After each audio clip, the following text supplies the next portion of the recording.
It's one of those days. You know, the ones where you drag yourself home after an exhausting 9-hour grind at work, just to find that the weight of the world hasn't exactly lifted from your shoulders. I'm Andrew, 36 years old, and let's just say, my life is pretty ordinary. I work in marketing, nothing glamorous, nothing exciting. I get home, kick off my shoes, and expect a quiet evening, maybe a quick dinner, and a show on Netflix. But tonight, something feels different. As I walk in through the door, I hear Emma, my wife, talking in the other room. The voice is faint, but I catch enough to know she's on the phone. He's going to find out. I can't. It's going to be hard. Her words hang in the air, and I freeze. The conversation is nothing like I've heard before. She's usually the calm, collected one, never one to get worked up over trivial stuff. I know Emma. She's always been stable. Her work's been going smoothly. No issues, no drama. I try to shake off the strange feeling creeping up my spine, but something's not right. She's pacing, her voice tight with a tension that's hard to ignore. I could go in there, confront her about what's going on, but I don't. It's not like I think she's cheating or anything. It's just the vibe. The sense that something more is happening than I can even begin to understand. Instead, I decide not to interrupt her. I don't want to seem paranoid, but it's hard to ignore the feeling that my whole world is about to be flipped upside down. So, I quietly walk to the kitchen, try to make myself a cup of coffee. Maybe that'll help clear my head. I don't know why, but my gut tells me I'm in for something much bigger than I could ever imagine. I sit down at the table, the mug of coffee warm in my hands, trying to ignore the unsettling thoughts. But that's when my eyes fall on it. Emma's phone, carelessly left on the counter. Normally, I wouldn't even think about looking at it. She's always been private, and I respect that. But tonight, something compels me. I glance at the screen, and there it is. A message left unread. The message is from an unknown number, the kind that feels suspicious right off the bat. I can't help myself. My finger brushes against the screen, and I read it. I'm waiting for you at the hotel. You can't run away anymore. My heart lurches in my chest, as if it's been sucker punched. A strange mix of anger, confusion, and something else. Something dark settles in the pit of my stomach. I want to confront her, demand an explanation right then and there. But the words, they catch in my throat. Why now? Why this message? Why a hotel? The rational part of my mind tells me I'm overreacting, that there must be an explanation. But something tells me this is bigger than I could possibly understand. I want to talk to her, but I hesitate. My mind is racing, my heart beating in a way it hasn't in years. Why the hell is she hiding this from me? Why is she lying? Emma's always been upfront, always been my partner, my equal. But this feels wrong on a level I can't even put into words. I can't just ignore this. I won't. I try to shake the feeling gnawing at me as I set the phone back down on the table, my hands trembling just slightly. It's like an invisible weight is pressing on my chest. I sit there for a while, staring at the message, my mind reeling. I tell myself that I should just talk to her, ask her what this is about, but I can't seem to make myself move. It feels like stepping into a storm that I'm not ready for, like opening a door I won't be able to close again. I'm trying to reason with myself, telling myself that there's probably an explanation. Maybe it's a mistake. Maybe someone's playing a prank on her, or God forbid, she's just been involved in some kind of misunderstanding. But deep down, I know better. I've known Emma long enough to trust my instincts, and something feels off, like a shadow lurking just outside of view, waiting to pounce. I glance at the clock. It's already getting late, and Emma's not home yet. The kitchen is quiet, the kind of silence that feels heavy. The sound of the coffee machine turning off is almost too loud. I find myself pacing, wondering if I should just let it go, ignore it, and hope that whatever this is, it blows over. But I can't. My curiosity gets the better of me, and I find myself grabbing my jacket, slipping out the door, and heading for the car before I even fully realize what I'm doing. I drive to the hotel, the one mentioned in the text, with my heart thumping in my chest. I tell myself that I'm overreacting, that there's a perfectly reasonable explanation for all of this. But the more I think about it, the more I realize that I have no idea what's going on. I can't even make sense of the message, let alone the fact that I'm standing outside a hotel that feels like it's pulling me into its orbit. There's a sense of inevitability about it, like everything that's led up to this moment has been building toward one thing. The drive feels long, too long. I can't shake the nervous energy crackling in the air around me, making everything feel strange, like I'm in the wrong place at the wrong time. I arrive at the hotel, the neon lights casting an eerie glow across the parking lot. The front desk is unremarkable, simple, almost dull, but the man behind the counter looks at me with just a hint of suspicion as I approach. I tell him I'm looking for a room and give him the name from the text. He doesn't seem to bat an eye, just turns and pulls a key from the rack. He hands it to me wordlessly, as though he's seen hundreds of guests just like me. I take it, feeling the weight of the small metal tag in my hand as if it's some kind of anchor pulling me deeper into this strange, unknowable situation. As I walk down the corridor, I feel like a part of me is bracing for something, but I'm not sure for what. The closer I get to the door, the more the tension in my body ratchets up. There's a dull throb in my temples, my hands clammy despite the cold air. My heart is hammering in my chest, and I can't tell if it's fear or excitement or a combination of both. I stand in front of the door for a moment, debating whether to knock or turn around and leave. Then, I hear it, soft laughter from inside, too muffled to make out, but it's unmistakable. The sound of voices mingled with the faint sound of movement, but then it falls quiet, as if everything in the room has suddenly gone still.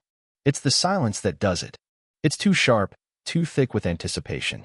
I don't know what I expected, but this isn't it. I swallow hard and slowly reach for the doorknob. The door opens with a faint creak, and the moment I step inside, the darkness hits me like a physical blow. It's so quiet I can hear the blood rushing in my ears. My eyes struggle to adjust to the dimness, and then I realize there's no one there. The room is empty, but it doesn't feel empty. There's something about the space that makes my skin crawl, like the absence of people is even more unsettling than their presence would have been. I take a few steps into the room, and that's when I see it. The bed is unmade, the sheets tangled. On the nightstand, a small object catches my eye. It's an old photo, curled slightly at the edges, as though it had been handled over and over. I pick it up, my heart skipping a beat when I recognize the faces in the photo. It's Emma and me, but not the way I remember us. We're dressed differently, like something out of another time, another world. We look younger, maybe, but the setting is wrong. The photo doesn't belong to any memory I have. My fingers trace the edges, and I flip it over. There, scrawled on the back in smudged handwriting, is a message, "Meet me here when it's over." I don't know what to make of it. I stand there in the dark, holding the photo, feeling like I'm drowning in confusion. The room feels smaller now, the walls pressing in as though they're closing in on me. How could this photo exist? Why is it in this room? And more importantly, why does it have to be connected to Emma? My mind races as I try to connect the dots, but it's like trying to piece together a puzzle with half the pieces missing. I turn to leave, but just as I do, I hear the sound of footsteps behind me. The hairs on the back of my neck stand up, and I turn around to see nothing. Only the cold emptiness of the room. I'm not sure how long I stand there, the photo still gripped tightly in my hand, the air growing heavier with each passing second. The footsteps I thought I heard were gone, vanishing as quickly as they had appeared. I glance around the room again, feeling the pressure in my chest build. The darkness feels suffocating now, and I realize that no matter how much I want to leave, I can't. Not yet. I need to know what's going on, even if it means I have to stare this nightmare straight in the face. I walk over to the small table near the window and take a seat, my mind racing. The photo, what was it doing here? How did it get into this hotel room? Was this part of some elaborate lie, or was it the key to something far more sinister? I think back to the messages I saw on Emma's phone. The hotel. The cryptic words, "You can't run away anymore." The more I let myself think about it, the more I realize this isn't just about Emma. This is about something much larger than both of us. The pieces I've been collecting over the past few hours are beginning to fit together, but they don't create a picture that makes sense. They create something I don't understand, something I'm terrified to face. Suddenly, the door opens behind me, and I jump, my heart leaping into my throat. My eyes dart to the door, but there's no one there. It's just the hollow echo of my own mind playing tricks on me, I tell myself, but I can't shake the feeling that someone, or something, is watching me. I stand up quickly, my legs feeling like they're made of lead, and my mind is spinning. I grab the photo and shove it into my pocket, not knowing why I'm doing it, but feeling like it's the only thing I can do. I make my way toward the door, the hairs on my neck still standing up as if something's lurking in the shadows, just waiting for me to slip up. When I get back to the lobby of the hotel, I don't even look at the front desk. My mind is too consumed with the image of the photo and the feeling that I'm caught in something I'm not prepared for. The clerk gives me a passing glance, but I don't stop. I head for the exit, my breath shallow, my heartbeat fast and uneven. The whole drive home is a blur, my eyes fixated on the road, but my mind is elsewhere, trying to piece together a story that feels like it's already too late to understand. When I get back to the house, it's eerily quiet. I expect to hear Emma's voice, her footsteps, or maybe the sound of the TV, but there's nothing. The silence presses in around me, as if the house is holding its breath, waiting for me to make the next move. I walk through the door and freeze. There she is, standing in the kitchen. Emma. She's making tea, her back to me, but her body is stiff, almost too stiff, as if she's waiting for something. The hairs on the back of my neck rise again. She doesn't even turn around to greet me. Hey, I say, my voice thick with the tension I'm feeling. You okay? She doesn't answer right away. Instead, she sets the kettle down on the counter and turns slowly to face me. Her expression is unreadable, but I can see the flicker of something in her eyes, something familiar, but also strange, as if she's seeing me for the first time. I don't know what I expected, but this isn't it. There's a chill in the air, one that wasn't there before. Without a word, I walk toward her, the photo still stuffed in my pocket. My hands are shaking slightly, but I try to keep my voice steady as I pull it out and place it on the counter in front of her. Explain this, I say, my voice quieter now. What is this, Emma? Why is it in a hotel room? And why are you acting like this? Her eyes flicker to the photo, and for a moment, I see something break in her. She opens her mouth as if to say something, but no words come out. It's as if she's struggling with the decision to tell me the truth. Or maybe there's something else, something even darker, she's trying to hold back. She looks at me again, her gaze meeting mine, but it's not the same. There's a coldness in her eyes, a distance that wasn't there before. She takes a deep breath, and for the first time since I've walked in, she speaks. It's not what you think, Andrew, she says slowly, her voice almost too calm, too measured. She takes a step toward me, her hands trembling just slightly, though she's trying to hide it. You have to understand, it's not that simple. I'm not sure if I want to hear what comes next. Part of me wants to storm out of the house and forget this whole night ever happened, but I stay. I need answers. I have to know what's going on. Then what is it? I ask, frustration creeping into my voice. What's going on, Emma? Why are you lying to me? Her face goes pale, her lips pressed into a thin line as she stares at me, her eyes wide with fear. It's a look I've never seen before. Not in all the years we've been together. Not in all the times she's reassured me that everything is okay, that nothing could tear us apart. And then, just when I think she's going to say something, anything, she finally speaks again, her voice low, almost a whisper. That's not me in the photo, Andrew, she says. That's my twin sister. I feel my stomach drop. My breath catches in my throat. My thoughts freeze. She took my place when I had to run away. Her words hang in the air, heavy and sharp, like a truth that doesn't belong to this world. I try to process them, but my mind is stuck, unable to comprehend what she's just said. What? I manage to say, my voice barely a whisper. What are you talking about, Emma? Her eyes are full of terror now, the kind of fear I've never seen from her before. She swallows hard, then speaks again, her words tumbling out faster this time. I couldn't stay, Andrew. I had to leave. My sister took my place. She's been pretending to be me for years. All of it, the life we've built, the love, the house, the marriage, it's all a lie. I had to hide. I had no choice. I stare at her, the weight of her confession sinking in, but the world around me still feels like it's spinning out of control. You were just part of the plan, she continues, her voice shaking now. And now I'm afraid, it's not over. The truth, if that's what this is, has shattered everything. The floor beneath me feels like it's crumbling. I don't know what's real anymore. I don't know who to trust. I look at Emma, the woman I thought I knew, and realize that everything I believed about our life together was built on a foundation of lies. Emma, I say, barely able to keep my voice steady. What the hell is going on? What do you mean it's not over? She looks at me one last time, her eyes filled with fear and something else, something darker. Then, without another word, she turns and walks toward the basement door, motioning for me to follow. The final piece of the puzzle is about to fall into place, but I'm not sure I'm ready for what I'll find. Emma's footsteps echo down the hallway, each one a heavy reminder of the gravity of what she just said. I stand frozen for a moment, trying to process everything she just told me. My mind is reeling, my heart thumping painfully in my chest. My wife has been living a lie so intricate, so elaborate, that I can barely wrap my mind around it. A twin sister? Pretending to be her all these years? It's like a nightmare that I can't wake up from. And just when I think I've understood the worst of it, she drops that last bomb. It's not over. I follow her, my legs feeling like lead, the weight of her words dragging me down. My mind keeps cycling through the same thoughts. Why? How? What am I supposed to believe now? As I reach the basement door, I hesitate for a moment. The basement, the place where, apparently, everything I've known about Emma is about to be unraveled. It's dark, the shadows thick, and the air feels colder than the rest of the house, as though something is lurking down there, waiting for me to uncover it. I take a deep breath and step inside. The stairs creak under my weight as I descend, the faint light from the overhead bulb flickering occasionally, giving the space a strange, unsettling feel.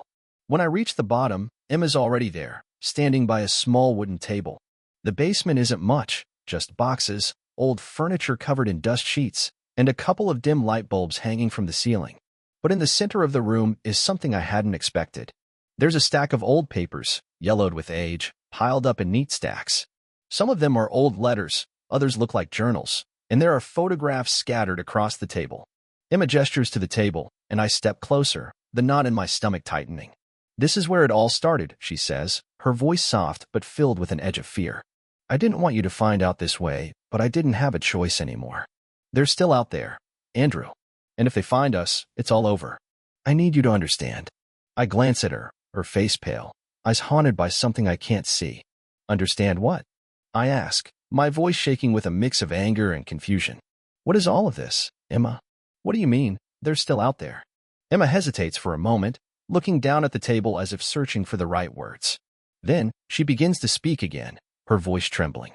"My sister, she took my place when I had to run away. But I wasn't just hiding from a job or from some simple mistake. I was running from something dangerous." I stare at her, not understanding. The image of the twin sister, the photo in the hotel room, is starting to make more sense, but none of it is adding up. "Who are you hiding from, Emma?" I demand, the frustration now thick in my throat. "What could possibly be so bad that you had to disappear and leave everything behind?" Emma looks at me then, really looks at me, and for the first time, I see the full depth of the fear in her eyes. She takes a slow breath, then speaks, her voice barely a whisper. "They were after me, Andrew. The people I was involved with, they were dangerous. And they didn't stop at just me. They would have come after you, too. They would have come after anyone close to me.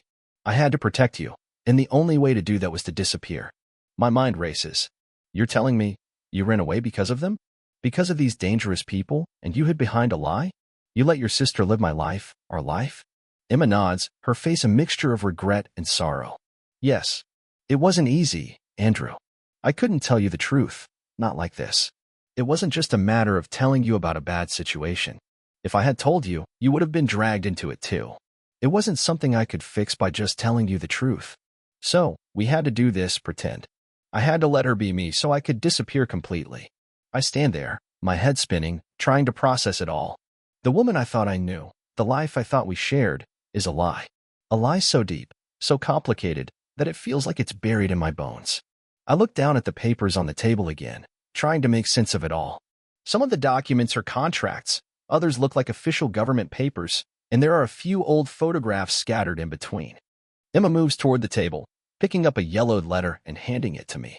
"This is from before everything went wrong," she says. "This is a letter from the people I was involved with. It's how everything got started. They wanted something from me, something I couldn't give them. So when I refused, they made sure I had no choice but to run." I take the letter from her, my fingers brushing against the fragile paper. It's dated years ago, but the words are still legible, even if they are a little faded. The letter talks about threats, about hidden identities, about dangerous people with power and reach. I can feel the weight of it, the desperation in Emma's past decisions. She had tried to run, to disappear, and for years, she succeeded. But now, it's all catching up with her, with us. "I thought it was over," she continues, her voice growing softer. "I thought I was safe. I thought I could start a new life with you. But I was wrong. They found me again. And now I don't know what they want, but I can't run anymore." I look at her, seeing her for the first time through the lens of everything she's told me. The fear in her eyes isn't just the fear of being caught, it's the fear of something far worse. The truth of the matter is, we're not just in danger because of a past she can't escape. We're in danger because of a web of lies that's too tangled to unravel. And I've been part of it, part of her plan. "There's something else," Emma says, her voice now trembling. "The photo, the one in the hotel room, it was meant to be a message. A message to me, to tell me that the past isn't done with us. They found us, Andrew. And they won't stop until they get what they want. I feel the walls closing in. The ground beneath me feels like it's slipping away. The life I knew is gone. There's no going back now. And whatever's waiting for us next. I don't think either of us are ready for it. Emma looks at me, her face full of terror. I'm sorry, Andrew. I never wanted this for you. But now we have to face it. Together.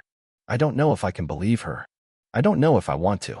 But right now, the truth is the only thing that feels real. And I have no choice but to follow her, wherever this twisted path is leading us. The next morning, I wake up with a heaviness in my chest that I can't shake. I lie there for a while, staring at the ceiling, trying to make sense of everything that's happened. I keep replaying Emma's words over and over in my head. They found us, Andrew.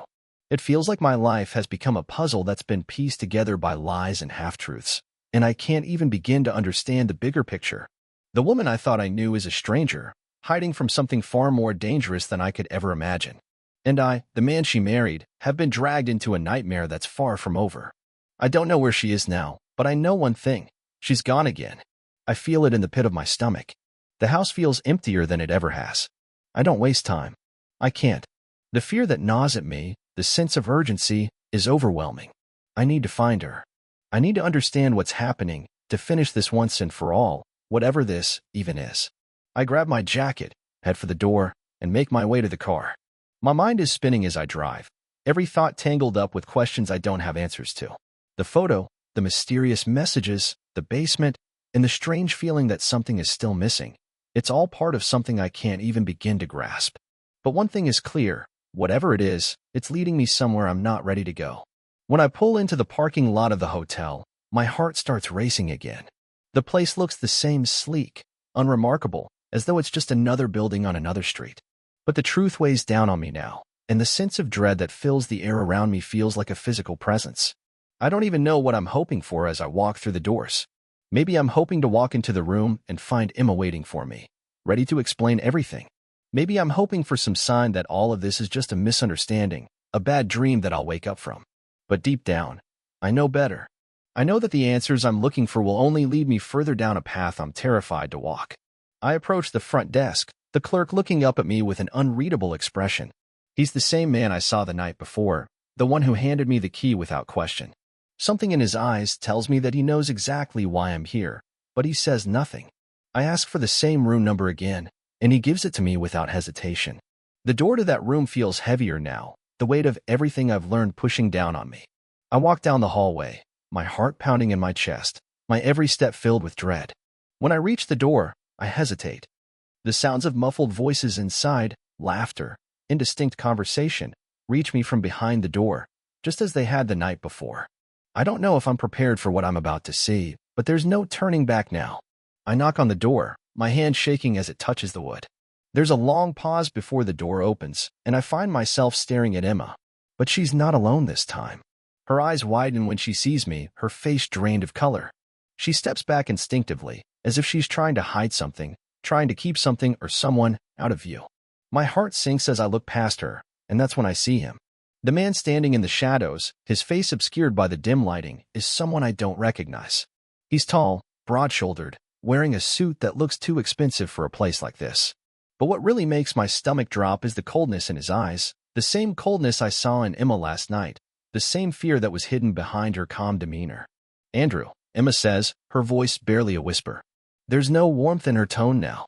She doesn't even move to embrace me or explain. She just stands there, a stranger in my wife's body. I didn't want you to find out this way, but it's too late now. You're here, and they've found us. The man steps forward then, his presence like a weight pressing down on the room. He doesn't say anything at first, just looks me over with a calculating gaze. I feel a chill sweep through me as he steps into the light, and for the first time, I realize the full extent of the situation I've walked into. This isn't just about Emma and her twin sister, or about some past she's been running from. This is about something far bigger, something far more dangerous. The man in front of me is not just some random figure. He's part of the nightmare, part of the reason why Emma had to run. You shouldn't have come, the man finally says, his voice low and smooth, like he's speaking to someone who isn't even worth his time. He looks at Emma, then back at me, and a cruel smile twists his lips. But since you're here, let's make this quick. The words send a shockwave through me. I don't know what he's planning, what his connection to Emma is, but I'm done with being in the dark. I step forward, my fist clenched, my body trembling with adrenaline. No, I say, my voice shaking but strong. I'm not leaving here without answers. I'm not walking away from my wife again. What the hell is going on? Emma's face falls as she looks at me, her eyes full of regret. Andrew, she starts, but the man cuts her off. You don't get it, do you? He says, taking a step closer to me. This isn't just some misunderstanding. You've been part of this from the start. You were never meant to know the truth. But now that you do, it's too late for you. You're in this now, and you can't just walk away. My heart pounds in my chest, my head spinning. What the hell does that even mean? What truth? What is he talking about? I turn to Emma, my eyes pleading. She's still standing there, but there's something different about her now, something resigned, like she's accepted whatever is coming. The people I was hiding from, she whispers, barely audible over the man's words. They'll stop at nothing. This isn't just about me anymore. It's about all of us. And now that you know, they'll come after you too. I look at her, the woman I married, and for the first time, I realize the full extent of the danger she's been hiding. This isn't just about betrayal or lies. It's about survival. And whatever happens next, I'm not walking away from it. The man steps forward again, his eyes cold and calculating. You're part of this now, whether you like it or not, he says, his voice a low threat. But if you're smart, you'll stay out of our way. I don't know if I'm ready for what's coming next, but one thing is clear, I'm already in this, whether I'm ready or not. And this isn't just Emma's fight anymore. It's mine too.